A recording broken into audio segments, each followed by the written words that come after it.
La voie infinie, chapitre 1, revêtir l'immortalité. Au commencement était le Verbe, et le Verbe était avec Dieu, et le Verbe était Dieu, et le Verbe a été fait chair. La parole a été faite chair, mais elle est toujours la parole. Le fait d'être faite chair ne change pas sa nature, son caractère ou sa substance. La cause devient visible en tant qu'effet, mais son essence ou sa substance est toujours la parole, l'esprit ou la connaissance. De cette manière, nous comprenons qu'il n'y a pas un univers spirituel et un monde matériel, mais plutôt que ce qui apparaît en tant que notre monde est la parole faite chair, l'esprit rendu visible ou la conscience exprimée en tant qu'idée. Toute l'horreur qui a existé depuis l'aube des temps est fondée sur la théorie ou la croyance en deux mondes, chacun séparé de l'autre, l'un étant le royaume céleste ou la vie spirituelle, et l'autre étant un monde matériel ou une existence mortelle.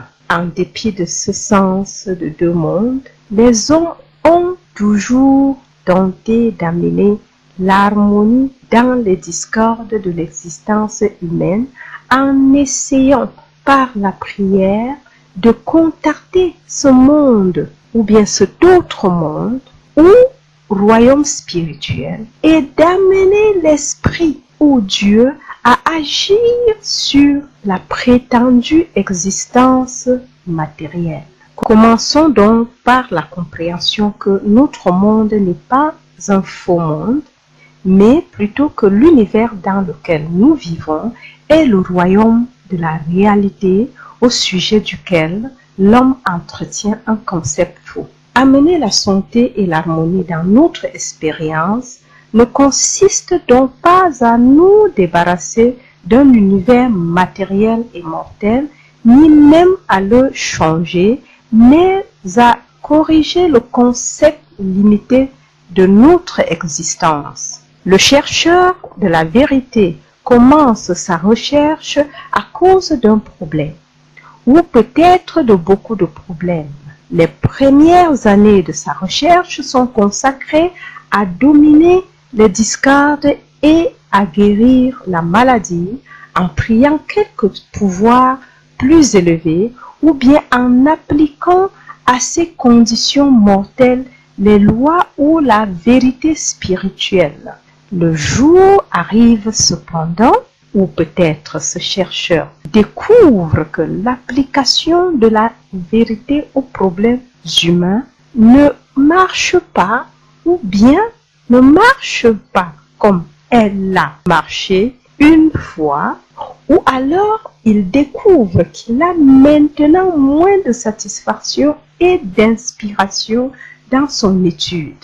Finalement, il est conduit à la grande révélation que les mortels revêtent l'immortalité seulement dans la mesure où l'état mortel disparaît. Il n'ajoute pas d'harmonie spirituelle immortelle aux conditions humaines. Dieu ne crée pas les affaires matérielles, pas plus qu'il ne les contrôle.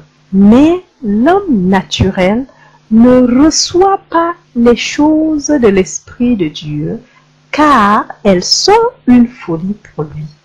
Et il ne peut pas les connaître parce que c'est spirituellement qu'on les discerne. 1 Corinthiens 2, 14.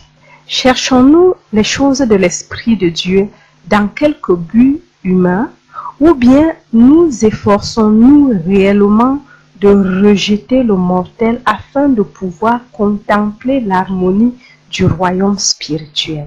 Pendant que nous luttons et sommes aux prises avec les prétendus pouvoirs de ce monde, combattant la maladie, le péché ou la pénurie, le sens spirituel révèle que mon royaume n'est pas de ce monde. C'est seulement lorsque nous dépassons le désir d'améliorer notre état humain que nous comprenons cette déclaration vitale. Lorsque nous abandonnons le domaine de l'amélioration humaine, nous commençons à entrevoir la signification de « j'ai vaincu le monde ». Jean 16, verset 33. Nous n'avons pas vaincu le monde tant que nous cherchons à avoir moins de souffrance du monde et davantage de plaisir et de profit du monde. Et si nous ne dominons pas le sens de lutte contre les affaires de ce monde, nous n'entrons pas dans le royaume des affaires célestes. Car quiconque est né de Dieu domine le monde. 1 Jean 5, verset 4. La conscience spirituelle domine le monde, à la fois les douleurs et les plaisirs du monde.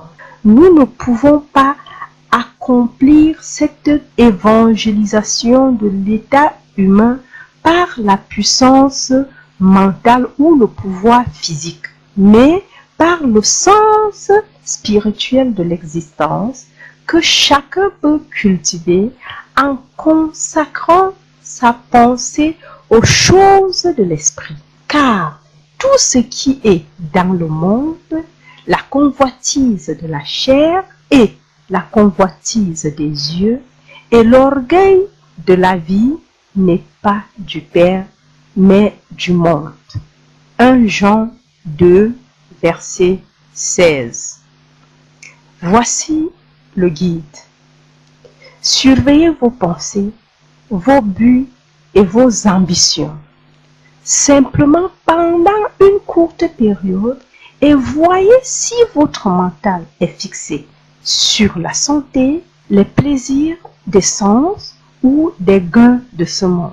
Puis, lorsque ces pensées du monde apparaissent, apprenez à les rejeter parce que maintenant, nous ne recherchons plus l'amélioration de nos affaires humaines, mais l'accès au royaume spirituel. N'aimez pas le monde ni les choses qui sont dans le monde. Si un homme aime le monde, l'amour du Père n'est pas en lui.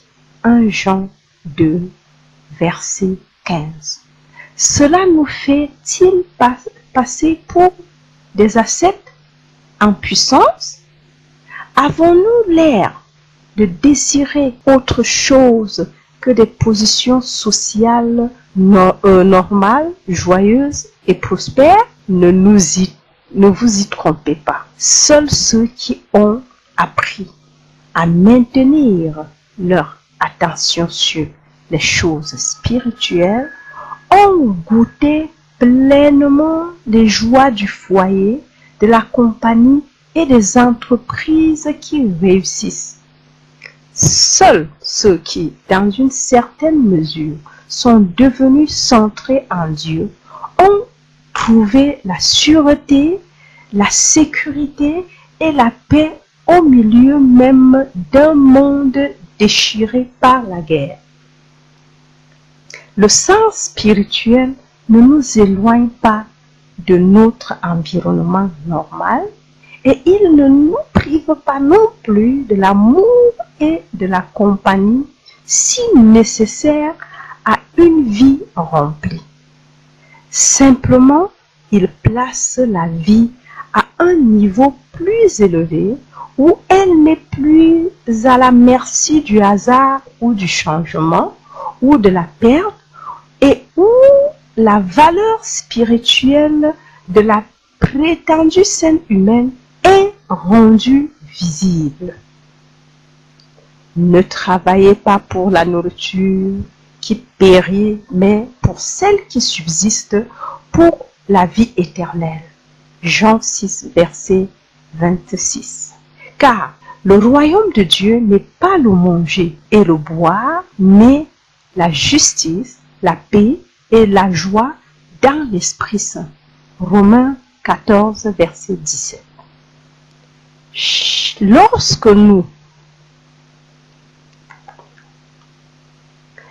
vous êtes confronté à un problème humain quelconque, au lieu de peiner pour obtenir une condition humaine améliorée, détournez-vous de l'image et réalisez la présence de l'Esprit divin en vous.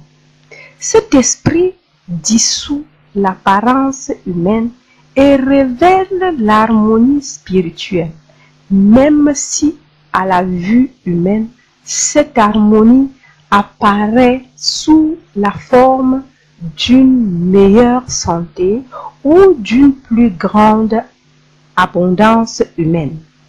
Lorsque Jésus a nourri la multitude, c'est sa conscience spirituelle de l'abondance qui est apparue en tant que pain et poisson. Lorsqu'il guérissait les malades, c'était sa sensation de la présence divine qui apparaissait en tant que santé, force et harmonie. Cela peut être résumé dans les mots de Paul. Mettez votre affection sur les choses d'en haut, pas sur celles qui sont sur la terre. Colossiens 3, verset 2. Nous vivons dans un univers spirituel, mais le sens limité a installé devant nous une image de limitation. Pendant que la pensée est fixée sur l'image devant nous, ce monde, nous sommes engagés dans un effort constant pour améliorer ou changer cette image. Mais aussitôt que nous élevons notre vision, aussitôt que nous enlevons notre pensée de ce que nous allons manger et boire et nous mettre dessus, nous commençons à contempler la réalité spirituelle qui nous apparaît en tant que croyance améliorée, mais qui est, à vrai dire, davantage de réalité en train d'apparaître. Cette réalité davantage manifestée amène avec elle des joies inconnues ici et maintenant, des plaisirs au-delà de notre plus folle imagination et l'amour de tous ceux avec qui nous sommes en contact, même l'amour de ceux qui ne connaissent pas la source de cette nouvelle vie que nous avons découverte. Je vous laisse ma paix, je vous donne ma paix. Ce n'est pas celle que le monde donne que je vous donne. Jean 14, verset 27. Or, nous n'avons pas reçu l'esprit du monde, mais l'esprit qui vient de Dieu. Et nous en parlons non avec des discours qu'enseigne la sagesse humaine, mais avec ceux qu'enseigne l'esprit. Mais l'homme naturel ne reçoit pas les choses de l'esprit de Dieu, car elles sont une folie pour lui. Et il ne peut pas les connaître parce que c'est spirituellement qu'on en juge. 1 Corinthiens 2, 12 à 14. Sur ce point-là, combien de fois butons-nous sur les récits? Combien de fois tentons-nous de comprendre la sagesse spirituelle avec notre intellect humain? Cela mène à une indigestion mentale. Parce que nous tentons de digérer la nourriture spirituelle avec notre mentalité éduquée. Cela ne marche pas. La vérité n'est pas un processus de raisonnement. C'est pourquoi il faut qu'elle soit discernée spirituellement. En règle générale, la vérité ne fait pas appel à notre raison et lorsqu'elle semble le faire, nous devons chercher plus profondément pour voir si elle est réellement la vérité. Méfiez-vous d'une vérité qui vous apparaît raisonnable. Jésus marchant sur les eaux, nourrissant les multitudes avec quelques pains et poissons, guérissant des malades et ressuscitant les morts. Tout cela vous semble-t-il raisonnable? Si le principe à la base de ces expériences pouvait être compris au moyen de la raison, toutes les églises seraient en train de l'enseigner comme une possibilité présente et elles recommanderaient sa pratique. Mais ce principe est apparent seulement au sens spirituel et cette conscience spirituelle cultivée peut faire les choses que le Christ a toujours faites. Ce qui était possible à la conscience Christ au temps de Jésus est possible à cette même conscience maintenant. Nous sommes maintenant engagés dans la culture de ce sens spirituel et nous réussirons dans la mesure où nous relâcherons notre combat mental et où nous deviendrons réceptifs à ces choses que l'Esprit de Dieu enseigne. Au lieu d'essayer de faire agir l'Esprit sur notre corps humain et nos affaires matérielles, apprenons à nous détourner de ces images mortelles et à maintenir notre vision sur les choses d'en haut. Lorsque nous redescendrons sur la terre, nous trouverons les discordes et les limitations des sens en train de disparaître et davantage de réalité en train d'apparaître. Le royaume de Dieu ne consiste pas en davantage de matière et de la meilleure et il n'implique pas nécessairement un vocabulaire de vérité plus abondant. Pourtant, les fruits de la compréhension spirituelle sont une harmonie, une paix, une prospérité et une joie plus grande et davantage de compagnie et de relations idéales. C'est pourquoi nous rendons continuellement grâce à Dieu de ce qu'en recevant la parole de Dieu que nous vous avons fait entendre, vous l'ayez reçue non comme la parole des hommes, mais ainsi qu'elle est véritablement comme la parole de Dieu qui agit en vous qui croyez. 1 Thessaloniciens 2, verset 13. Vous qui comprenez. Pour recevoir la parole de Dieu ou le sens spirituel, nous avons besoin de ressentir plutôt que de raisonner. La Bible fait allusion à ceci en parlant de recevoir la parole dans le cœur. Notez ici que le développement de la conscience spirituelle a pour résultat un plus grand don de perception de l'harmonie de l'être. Nous comprenons que ni la vue, ni l'ouïe, ni le goût, ni le toucher, ni l'odorat ne nous révéleront la vérité spirituelle ou ses harmonies. Par conséquent, cela doit venir au moyen d'une faculté différente, la faculté intuitive qui agit à travers le ressenti. Jusqu'ici, nous nous sommes assis pour prier ou méditer et immédiatement, un courant de mots et de pensées s'est mis à s'écouler. Peut-être avons-nous commencé à affirmer la vérité et à nier l'erreur. Vous comprenez que cela est complètement du domaine du mental humain. En cultivant notre sens spirituel, nous devenons réceptifs à des pensées qui nous viennent de l'intérieur, nous devenons des entendeurs de la parole plutôt que des parleurs. Nous nous mettons tellement à l'unisson de l'esprit que nous ressentons l'harmonie divine de l'être. Nous ressentons la présence effective de Dieu.